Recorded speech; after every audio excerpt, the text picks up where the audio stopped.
Hello everyone. तो quantum mechanics के आज के इस लेक्चर में हम देखेंगे कि अगर मान लीजिए हमारे पास t is equal to zero time पर हमें पता है कि किसी पार्टिकल की या फिर किसी क्वांटम सिस्टम की जो स्टेट है वो है हमारे पास यहाँ पे ket psi is equal to C1 ket psi 1 plus C2 ket psi 2। ये जो मिक्स्ड स्टेट है यहाँ पे ये इन दोनों स्टेट से मिलकर बनी हुई है। और अब हमें पूछा गया है कि टाइम t के बाद at time t is equal to t इसकी स्टेट क्या होगी, इस सिस्टम की स्टेट क्या होगी t टाइम के बाद। तो वो कैसे फाइंड करनी है हमें, तो सिंपली आप एक फॉर्मूला याद रखिए, ठीक है। उसी के ज़रिए जो है इस स्टेट को हम ट्रांसफॉर्म कर सकते हैं। ये स्टेट है हमारे पास, ये स्टेट है हमारे पास जब टाइम क्या है हमारे पास t is equal to zero, ठीक है। और अब हमने स्टेट फाइंड करनी है when time is equal to t। तो ये स्टेट हो जाएगी हमारे पास C1 ket psi 1 e to the power minus iota E n. यहाँ पे ई एन जो है हमारे पास वो क्या है, एनर्जी आइगन वैल्यूज़। एनर्जी की जो आइगन वैल्यूज़ हैं वो यहाँ पे लिखनी है हमने, किसके करस्पॉन्डिंग, इस आइगन वेक्टर के करस्पॉन्डिंग जो एनर्जी की आइगन वैल्यू होगी वो हमने यहाँ पर लिखनी है, ठीक है। साथ ही हमने t लिख देना है बाय एच कट, ठीक है। तो ये है, और यहाँ पे n की वैल्यू क्या है हमारे पास 1। तो यहाँ पे C2 फिर ket psi 2 e to the power minus iota E2 इसके करस्पॉन्डिंग, ठीक है, इस आइगन वेक्टर के करस्पॉन्डिंग हमारे पास जो स्टेट है, और यहाँ पे t बाय एच कट, ठीक है। तो ये है इसका time evolution of this state. t time के बाद ये स्टेट जो है इसमें चेंज हो जाएगी, ठीक है। तो ये तो थी कि t टाइम के बाद स्टेट कैसे चेंज होगी। लेकिन अगर हम जानते हैं कि हमारे पास एक और क्वांटिटी होती है, वो क्या है कि प्रोबेबिलिटी डेंसिटी। प्रोबेबिलिटी डेंसिटी इसे क्या कहते हैं हम, probability density dp by dx। अगर हम देखना चाहें कि इसमें फिर क्या चेंज आता है, ठीक है। यहाँ पे प्रोबेबिलिटी डेंसिटी क्या थी हमारी इस स्टेट में, इस स्टेट में प्रोबेबिलिटी डेंसिटी अगर हम निकालें तो हमें क्या करना पड़ेगा, यहाँ पे इसके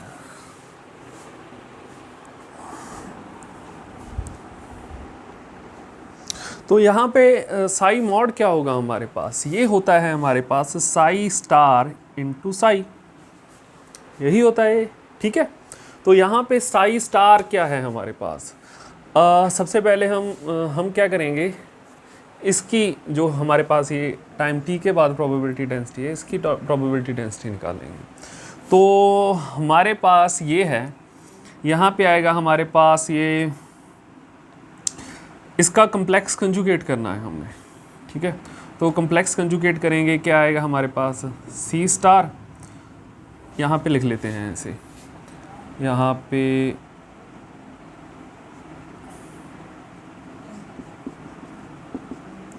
C1 स्टार, यहाँ पे psi 1 star e to the power minus iota था, यहाँ पे आ जाएगा प्लस एओटा E1t और h कट, यहाँ पे C2 स्टार, और यहाँ पे आएगा psi 2 star e to the power plus iota, यहाँ पे माइनस था प्लस हो जाएगा क्योंकि कम्प्लेक्स कंजुगेट करना है इसका, ठीक है। ये हो गया, तो ये साई स्टार आ गया। ये क्या है हमारे पास, साई स्टेट, ठीक है। कैट वाली नोटेशन यहाँ से हटा देता हूँ क्योंकि फिर वो थोड़ी सी मुश्किल सी लगेगी हमें। तो यहाँ पे ये आ गया। तो यहाँ पे अब क्या करूँगा मैं कि साई स्टार एंड साई करूँगा, ठीक है। तो इसका इसके साथ प्रोडक्ट, तो चलिए वो करते हैं हम। तो अगर यहाँ पे हम करें, सबसे पहले यहाँ पे लिखेंगे हम C1 कंजुकेट psi1, इसका complex conjugate e⁻ aorta E1t h cut plus C2 complex conjugate यहाँ पे psi2 complex conjugate e⁻ aorta E2t h cut. ठीक है, इसका हमने प्रोडक्ट करना है किसके साथ, इसके साथ C1 psi1 e⁻ aorta E1t h cut plus C2 psi2 e⁻ aorta E2t by h cut. ये है हमारे पास। ठीक है, और अगर हम इसे सॉल्व करें तो हमारे पास dp/dx इज इक्वल टू, यहाँ पे हमारे पास प्रोबेबिलिटी डेंसिटी ये इक्वल आएगी। यहाँ पे देखो, सबसे पहले इसे इससे मल्टीप्लाई करो। ठीक है, फिर इसको इससे करेंगे आप। ठीक है, फिर इसको इससे, फिर इसको इससे।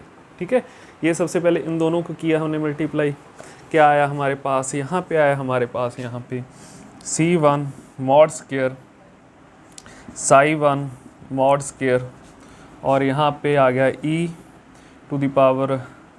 एओटा t e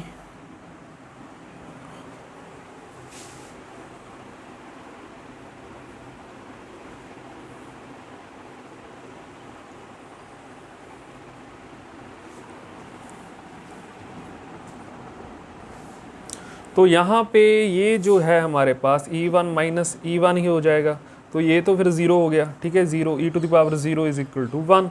ठीक है, ये आ गया।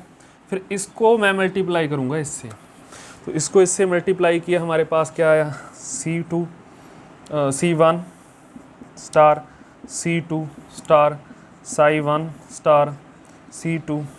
ठीक है, यहाँ पे C2 आएगा जी, बिल्कुल। ठीक है, उसके बाद हमारे पास आएगा e⁻ iota t by h cut, और ये E2 माइनस E1। ठीक है, ये आ गया, और उसके बाद प्लस। ठीक है, अब इसको इससे करेंगे तो हमारे पास आया C2 star C1 C2 psi2 star psi1, और यहाँ से आया e⁻, यहाँ पे iota t by h cut E1 E2 minus E1। ठीक है, ये आ गया यहाँ पे E2 माइनस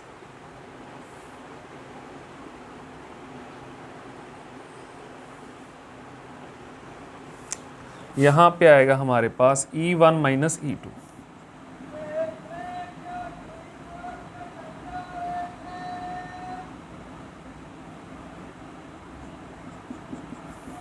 ठीक है, और यहाँ पे हमारे पास है,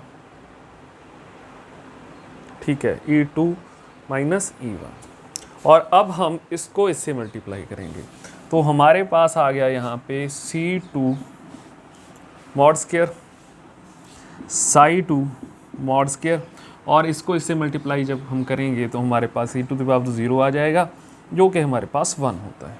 ठीक है, तो ये आ गई हमारे पास प्रोबेबिलिटी डेंसिटी। ठीक है, और अब इसको देखो आप, अगर इसकी आप प्रोबेबिलिटी डेंसिटी निकालते बिल्कुल ऐसे ही, तो वो टाइम पे उसमें टाइम वाली कोई टर्म नहीं आनी थी, क्योंकि टाइम क्या था, 0। अगर यहाँ पे टाइम को 0 पुट कर दूँ तो यही आ जाएगा ना मेरे पास, यहाँ पे टाइम 0 पुट कर दूँ e⁻0 हो जाएगा, सिर्फ यही बचेगा, ये वाली टर्म बचेगी, ये वाली टर्म बचेगी, उसमें टाइम वाली टर्म नहीं है। ठीक है, तो उसकी अगर प्रोबेबिलिटी डेंसिटी भी मैं निकालता तो उसमें भी टाइम नहीं आता। तो यहाँ पे स्टेट जो है t इज इक्वल टू 0 पे, वो टाइम पर डिपेंडेंट नहीं है। ठीक है, लेकिन यहाँ पे जब मैंने स्टेट टाइम t के बाद जो है, अब यहाँ पे ये टाइम की फंक्शन हो गई है। ठीक है, टाइम की क्या है, ये फंक्शन। तो यहाँ पे हमारे पास जो प्रोबेबिलिटी डेंसिटी आई इसकी जो probability density I T time के बाद जो स्टेट है हमारे पास, उसकी प्रोबेबिलिटी भी यहाँ पे फंक्शन है टाइम का। ठीक है, लेकिन तो प्रोबेबिलिटी डेंसिटी क्या है यहाँ पे, प्रोबेबिलिटी डेंसिटी ऑफ, किसकी probability density, psi at t is equal to t की। ये डिपेंडेंट है फंक्शन ऑफ टाइम है ये, ठीक है, ये नोट कर लिया हमने रिजल्ट यहाँ से। तो यहाँ पे अगर यहाँ पे मैं इसकी टोटल प्रोबेबिलिटी निकालना चाहूँ टोटल स्पेस में, तो टोटल प्रोबेबिलिटी क्या आएगी यहाँ पे, इसका क्या करना पड़ेगा हमें, माइनस इन्फानाइट टू इन्फानाइट, ठीक है। यहाँ पे क्या आएगा हमारे पास,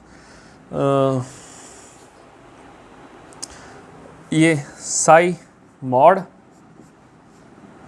स्क्वायर dx, और ये आ जाएगा हमारे पास टोटल प्रोबेबिलिटी p, ऐसे ही निकालते हैं हम। तो यहाँ पे इसका क्या करना है, हमने इंटीग्रेशन कर देना है, ठीक है। तो चलिए इसका इंटीग्रेशन कर देते हैं हम। तो यहाँ पे हमने इंटीग्रेशन कर दिया इसका, यहाँ पे क्या आएगा c1 स्क्वायर, यहाँ पे माइनस इन्फानाइट टू इन्फानाइट, यहाँ पे साई 1 मॉड का square dx plus c1 star c2, ठीक है। और यहाँ पे इसको मैं यहाँ पे लिख देता हूँ plus c2 mod square psi 2 mod square, ठीक है। तो यहाँ से ये आ गया हमारे पास minus infinite to infinite psi 1 star psi 2, और यहाँ पे आ गया हमारे पास e to the power iota T H cut और e1 माइनस e2, ठीक है। यहाँ पे आएगा dx, और यहाँ पे plus minus infinite to infinite, और यहाँ पे इससे पहले हम c2 star c1 psi 2 star psi 1, sorry ये हाँ ठीक है, minus infinite to infinite e to the power iota t by h cut e2 minus e1, ठीक है, ये आ गया। और यहाँ से हमारे पास उसके बाद है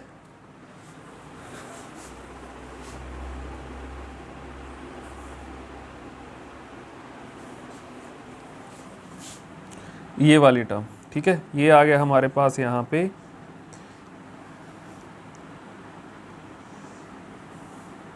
माइनस इन्फानाइट टू इन्फानाइट, और यहाँ पे है c2 मॉड स्क्वायर और साई 2 मॉड स्क्वायर dx, ठीक है। ये आ गया हमारे पास यहाँ पे, ये यहाँ पे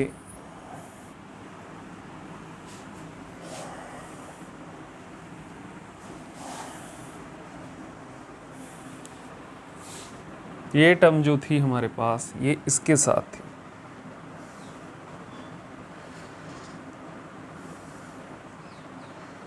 aorta t by h cut e2 minus e1, यहाँ पे plus c2 mod square Sai 1 mod square psi 2 mod square, ठीक है। ये थी हमारे पास यहाँ पे, तो ये आ गया हमारे पास। अब इसके बाद देखिए आप, तो यहाँ पे अगर आप ध्यान से देखें कि ये टर्म जो है यहाँ पे ये टाइम की फंक्शन है, और हम इंटीग्रेशन dx के x के विद रिस्पेक्ट कर रहे हैं, तो ये बाहर आ जाएगी यहाँ पे, ठीक है। तो यहाँ से भी ये वाली जो एक्सपोनेंशियल वाली टर्म है ये बाहर आ जाएगी, और अंदर बचेगा हमारे पास ये वाली टर्म, और ये है हमारे पास scalar product of psi 1 with psi 2, ठीक है। और हमें पता है कि ये जो होता है 0 के इक्वल, ठीक है। इसे हम ऐसे ही रिप्रेजेंट करेंगे ना स्केलर प्रोडक्ट को, minus infinite to infinite psi star psi dx। जब ये कॉमन आ जाएगी, इसे बाहर निकाल लेंगे हम, तो यही बचेगा अंदर, यही वाली टर्म, और ये होता है 0 के इक्वल, और यहाँ भी ये 0 के इक्वल होगा, ठीक है। तो ये दोनों टर्म्स जो हैं ये 0 हो जाएंगी हमारे पास यहाँ पे, ठीक है। तो इनको मैं यहाँ से हटा देता हूँ, क्योंकि ये जो हैं अल्टीमेटली 0 हो जाएंगी, और यहाँ पे हमारे पास जो टर्म बची वो है यहाँ पे ये वाली। तो हमारे पास आई यहाँ पे C2 mod square minus infinite to infinite psi 2 का मॉड स्क्वायर ये। और ये हम जानते हैं कि ये होता है हमारा साई 1 का साई 1 के साथ स्केलर प्रोडक्ट, और ये है साई 2 का साई 2 के साथ, ठीक है। और ये भी हम जानते हैं कि यहाँ पे ये इनकी वैल्यू क्या आएगी 1, इनकी वैल्यू क्या आएगी 1, ठीक है। तो यहाँ पे मैं क्या पुट कर देता हूँ, इस इंटीग्रेशन की वैल्यू 1। तो हमारे पास ये आ गया C1 mod square plus C2 mod square, ठीक है, ये आ गया। तो अब देखिए, अब इसकी वैल्यू क्या होती है, इसकी वैल्यू भी 1 होती है। ये कंडीशन जो है आपको मैंने एक एग्जाम्पल करवाई थी, जिसमें हमने फाइंड करना था कि ऑर्थोनॉर्मल होने की कंडीशंस क्या होती हैं, नॉर्मलाइज्ड होने की कंडीशन क्या होती हैं, और ऑर्थोगोनल होने की क्या कंडीशन होती है, ठीक है। उसमें जो नॉर्मलाइजेशन की कंडीशन थी उसमें यही निकला था, ठीक है। C1 mod square plus C2 mod square, ये C1 क्या है, ये इसके मॉड का स्क्वायर प्लस इसके मॉड का स्क्वायर। अगर ये जो फंक्शन है, ये वाला फंक्शन, ये वाली स्टेट जो है वो नॉर्मलाइज्ड है, तो इसके मॉड का स्क्वायर प्लस इसके मॉड का स्क्वायर, ये 1 होगा। यही तो मैंने पिछले लेक्चर में भी आपको बताया कि नॉर्मलाइजेशन कैसे देखनी है।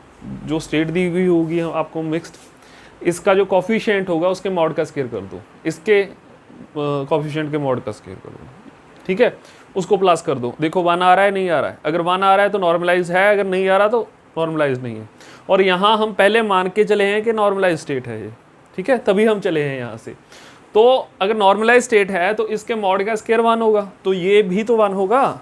तो ये हमारे पास जो टोटल प्रोबेबिलिटी है वो क्या आ गई 1।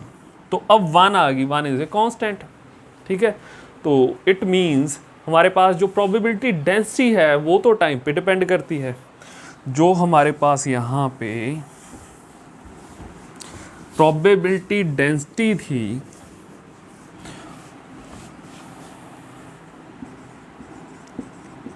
प्रोबेबिलिटी डेंसिटी वो किस पे डिपेंड करती थी, टाइम पे, टाइम डिपेंडेंट। और जो टोटल प्रोबेबिलिटी है, टोटल प्रोबेबिलिटी वो टाइम पे डिपेंड नहीं करेगी, ठीक है। ये बात ध्यान में रखनी है आपको, ठीक है। इसके बाद जो इसमें क्वेश्चन आते हैं उनमें से एक क्वेश्चन आपको करवाता हूँ, ठीक है। बहुत इंपॉर्टेंट क्वेश्चन है, क्वेश्चन बहुत सिंपल है, बहुत इजी है, उसमें करना कुछ नहीं है। हमने आइगन वैल्यूज़ हमें पता होंगी, ठीक है, उन्हीं की मदद से जो है हम टाइम t के बाद किसी स्टेट का जो टाइम एवोल्यूशन है टाइम t के बाद वो पता कर सकते हैं। तो यहाँ पे जो क्वेश्चन है हमारे पास,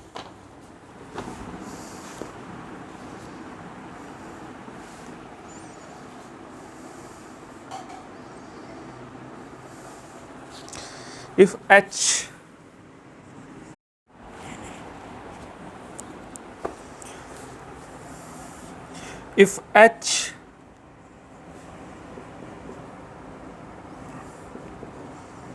will measure on a state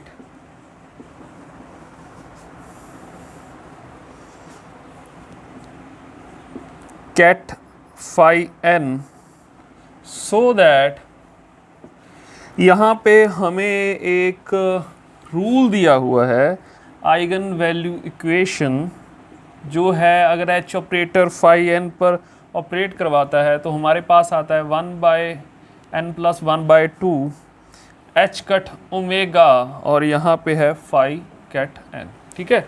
ये विजिबल है आपको जी, बिल्कुल। तो यहाँ पे हमारे पास जो n है वो है n = 0, 1, 2 एंड सो ऑन, ठीक है, ये है। तो अब देखो आप यहाँ पे let Sai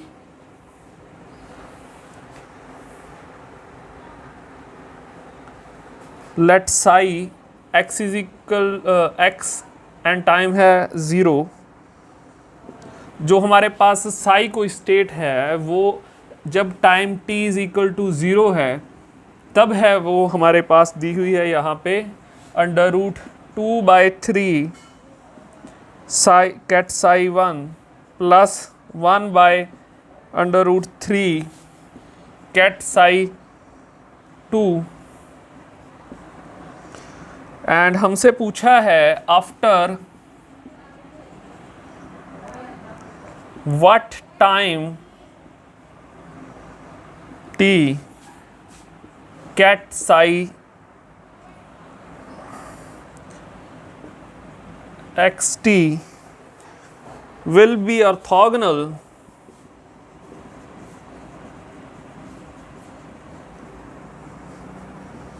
to psi at t is equal to 0। तो बेसिकली सब हमसे पूछा है यहाँ पे कि दो स्टेट्स हैं हमारे पास यहाँ पे, एक स्टेट तो ये दी हुई है और दूसरी स्टेट की यहाँ पर बात की है। जो स्टेट है वो है हमारे पास यही स्टेट का time evolution after time T. जो यही स्टेट जो है वो चेंज हो जाएगी टाइम टी के बाद। चेंज होके क्या बनेगी, आपको मैंने अभी सिखाया है कि अगर मैंने इसी स्टेट को टाइम t के बाद लिखना हो तो यहाँ पे क्या आएगा हमारे पास √2/3 कैट फाई 1। ठीक है, यहाँ पे e इसकी पावर क्या होगी minus aorta by H cut, और यहाँ पे क्या आएगा हमारे पास en क्या है यहाँ पे आइगन वैल्यू। ठीक है, आइगन वैल्यू किसके करस्पॉन्डिंग, इस आइगन वेक्टर के करस्पॉन्डिंग। यहाँ पे n की वैल्यू क्या है यहाँ पे 1। तो आइगन वैल्यू कैसे निकालेंगे, हमें यहाँ पे एक आइगन वैल्यू इक्वेशन दी हुई है, यहाँ से हम आइगन वैल्यू निकालेंगे। ठीक है, तो यहाँ पे n की वैल्यू 1 पुट कीजिए, क्या आएगी 1 + ½ is equal to 3/2 h cut omega. ठीक है, और एच कट यहाँ पे है, तो यहाँ पे अगर मैं लिखूँ 3/2 एच कट ओमेगा टी, तो एच कट से एच कट कट गया तो ये आ गया हमारे पास। ठीक है, उसके बाद यहाँ पे देखिए आप 1/√3 कैट फाई 2, यहाँ पे आएगा e⁻ एओटा। इस बार हमारे पास n की वैल्यू क्या है 2, यहाँ पे 2 पुट कीजिए, 2 + ½ इज इक्वल टू 5/2। ठीक है, तो 5/2 यहाँ पे एच कट के साथ एच कट जाएगा 5 ओमेगा टी। ठीक है, ये आ गया। तो ये आ गई हमारे पास स्टेट आफ्टर टाइम टी। ठीक है, तो ये यहाँ पे दो हमारे पास स्टेट्स हैं, ये है वन स्टेट, ये है सेकंड स्टेट। ठीक है, तो हमसे पूछा है कि टाइम की, इस टाइम की वो वैल्यू बताओ जिसके बाद ये जो स्टेट है वो ऑर्थोगोनल हो जाए इस स्टेट के। ठीक है, ये है। और हमें पता है कि जो ऑर्थोगोनल कंडीशन क्या होती है। अगर कोई हमारे पास दो वेक्टर्स हैं psi1 psi2, अगर वो ऑर्थोगोनल हैं तो उनका जो स्केलर प्रोडक्ट होगा वो 0 के इक्वल होगा। तो यहाँ पे दो स्टेट्स हैं हमारे पास, एक टाइम इज इक्वल टू 0 पर, दूसरी स्टेट है time is equal to t पर। तो जाहिर सी बात है कि अगर ये ऑर्थोगोनल हैं इट मीन्स इनका जो प्रोडक्ट है वो 0 होगा, सॉरी स्केलर प्रोडक्ट है जो 0 होगा। ठीक है, और वहाँ से एक कंडीशन बना लेंगे हम, और वहाँ से इस टाइम t की हम वैल्यू निकाल सकते हैं। ठीक है, तो सबसे पहले हम ये ऑर्थोगोनल जो है हमारे पास कंडीशन वो लिखते हैं। उसमें क्या करना है, हमने इसकी ब्रैफ फॉर्म फाइंड करनी है। ठीक है, तभी तो हम इसका स्केलर प्रोडक्ट करेंगे। यहाँ पे हम ऐसे ही लिखेंगे ना इसे, साई एट x एंड 0। ठीक है, फिर इसका scalar product with psi x at and psi at time t। ठीक है, यही तो होगा स्केलर प्रोडक्ट। तो ये लिखने के लिए इसकी मुझे ब्रैफ फॉर्म चाहिए। ठीक है, वो क्या होगी, सिंपली इसका डायग्राम करना है हमने। ठीक है, डायग्राम करना है। डायग्राम कैसे करेंगे, यहाँ पे ये जो कैट है वो ब्रैफ में चेंज हो जाएगा। ठीक है, ये भी ब्रैफ में चेंज हो जाएगा, ब्रैकेट में। ठीक है, तो ये आ जाएगा, बाकी सारा कुछ सेम ही आएगा क्योंकि ये तो रियल नंबर्स हैं हमारे पास, इसका कम्प्लेक्स कंजुगेट क्या आएगा, तो वही आएगा। तो यहाँ पे इसकी ब्रेव फॉर्म जो आएगी वो आएगी हमारे पास साई x 0, ठीक है, और ये आ गई इसकी ब्रेव फॉर्म, और इसके बाद इसका स्केलर प्रोडक्ट करना है हमने इसके साथ, ठीक है। तो ये आ गया हमारे पास, इस साइड पे मैं लिखूंगा 2/3 bra vector psi 1 plus 1/√3 bra vector psi 2, और इसका जो है हमारे पास यहाँ पे इनर प्रोडक्ट या scalar product with 2/3 ket phi 1 e to the power minus iota 3 omega t/2 plus 1/√3 ket psi 2 e to the power minus iota 5 ओमेगा/t/2, ठीक है। तो यहाँ पे आ जाएगा इज इक्वल टू 0 अगर इसे ऑर्थोगोनल होना है, ठीक है। तो ये है हमारे पास, अब इसे सॉल्व करते हैं। अब देखो,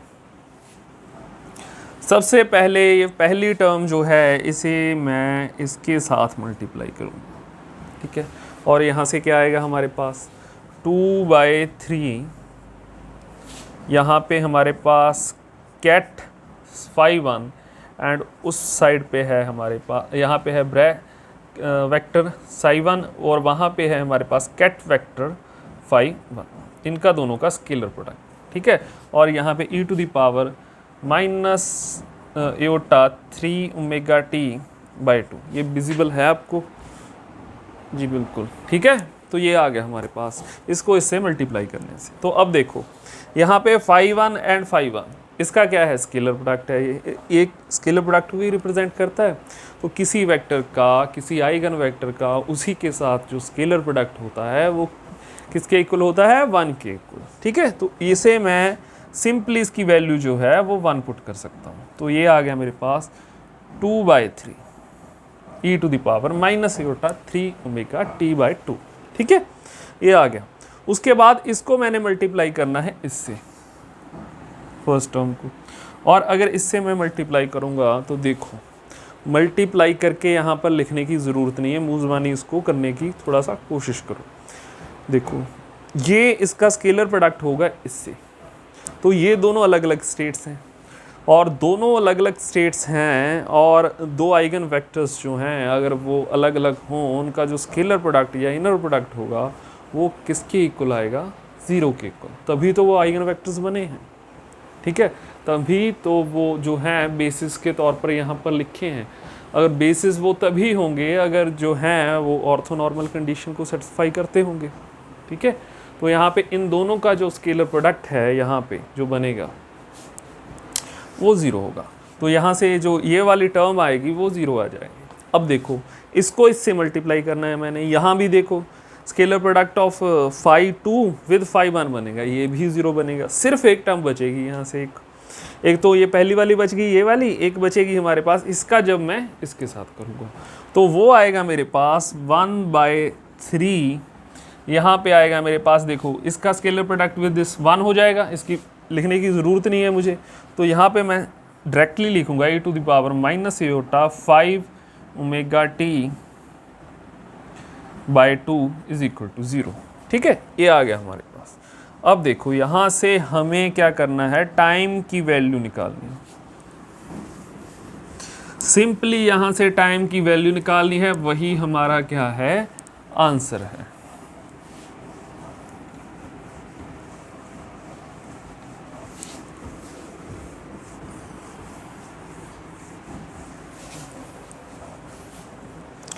तो यहाँ से अगर मैं टाइम की वैल्यू निकालूँ, इसको इसी साइड रखता हूँ, इसको राइट हैंड साइड ले जाता हूँ मैं, 2/3 e to the power minus iota 3 omega t/2 is equal to minus 1/3 e to the power minus iota 5 omega t/2, ये आ गया। इसको मैं इस साइड पे ले आता हूँ और ये डिवाइड में हो जाएगा इसके 2/3 e to the power minus iota 3 omega t by 2 by e to the power iota 5 omega t by 2 is equal to -1/3। ठीक है, ये आ गया। अब देखो इसको मैं ऊपर ले जाता हूँ तो क्या आएगा 2/3 e to the power minus iota 3 omega t by 2 plus iota 5 omega t by 2, ये प्लस का हो गया ऊपर जाके, इज इक्वल टू -1/3। ठीक है, ये आ गया। इस सारी टर्म को अगर मैं जो है 3 से डिवाइड कर दूं तो ये मल्टीप्लाई कर दूं तो ये चला जाएगा, यहाँ पे आएगा -1। ठीक है, तो अब इसको देखो थोड़ा सा, यहाँ से क्या करूँ, अगर मैं 2 e to the power minus iota omega t by 2 जो है कॉमन निकालूँ और अंदर क्या आ जाएगा 5 - 3। ठीक है, यहाँ पे -1 और ये क्या आएगा मेरे पास 2 और 2 से 2 कट जाएगा, यही आ गया मेरे पास दोबारा से। ठीक है, और ये 2 इस साइड पे ले जाऊँ मैं तो मेरे पास यहाँ पे क्या आएगा -1/2। ठीक है, अब देखो इसे मैं खोल सकता हूँ कैसे, मेरे पास मुझे फॉर्मूला पता है e to the power iota theta क्या होता है हमारे पास, cos theta plus iota sine theta. तो यहाँ पे मेरे पास क्या है e to the power iota minus, यहाँ पे माइनस अगर साइन हो तो हमारे पास यहाँ पे माइनस आ जाता है। ठीक है, तो यहाँ पे है मेरे पास e to the power minus omega t और इसको मैं खोल सकता हूँ cos omega t minus iota sine omega t. तो इसमें इसको मैं ओपन कर लेता हूँ, तो इसे लिखते हैं हम cos omega t minus iota sine omega t is equal to -1/2। ये आ गया हमारे पास। अब देखो रियल एंड इमेजिनरी पार्ट्स को यहाँ पे कंपेयर करते हैं। देखो ये कौन सा पार्ट है रियल, तो रियल को रियल से कंपेयर करते हैं। ठीक है, तो रियल्स को रियल से कंपेयर किया हमने तो मेरे पास आया cos omega t is equal to -1/2। ठीक है, और यहाँ से देखो आप कि इसको मैं लिख सकता हूँ यहाँ पे omega t is equal to cos inverse, ये लिख सकता हूँ मैं। ठीक है, कॉस के माइनस जो है अंदर ही रहेगी तो ये कॉस ये आ गया और यहाँ पे टी जो है 1/ओमेगा कॉस इनवर्स और ये आ गया। और इसकी वैल्यू अगर मैं लिखूं तो ये होता है हमारे पास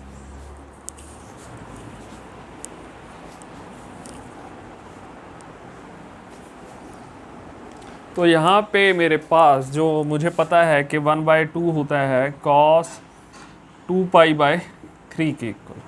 ठीक है, तो ये अगर मैं यहाँ पे पुट करूँ तो हमारे पास क्या आया कॉस 2π/3 और यहाँ से आ गया मेरे पास 1/ओमेगा 2π/3। तो ये आ गया मेरे पास 2π/3 ओमेगा, ये आ गई मेरे पास टाइम की वैल्यू। देखिए चेक कर लेते हैं, यही आ रही है, बिल्कुल ठीक है। ठीक है, तो यहाँ से मेरे पास टाइम की वैल्यू आ गई। यहाँ पे जाके जो है ये दो स्टेट्स जो थी हमारे पास वो ऑर्थोगोनल हो रही थी। तो आज के लेक्चर में हम यही एग्जाम्पल करेंगे। ठीक है, इसके नेक्स्ट लेक्चर में हम जो है एक छोटा सा टॉपिक और करेंगे और फिर इसकी ढेर सारी एग्जाम्पल जो हैं वो करेंगे। किस किस की examples, exceptional value expectation value निकालेंगे, प्रोबेबिलिटीज़ निकालेंगे, आइगन वैल्यूज़ निकालेंगे, टाइम टी के बाद जो है किसी स्टेट का टाइम एवोल्यूशन जो है वो फाइंड करेंगे। ठीक है, तो ये चीज़ें फाइंड करेंगे हम। ठीक है, तो आज के इस लेक्चर में इतना ही। Thank you.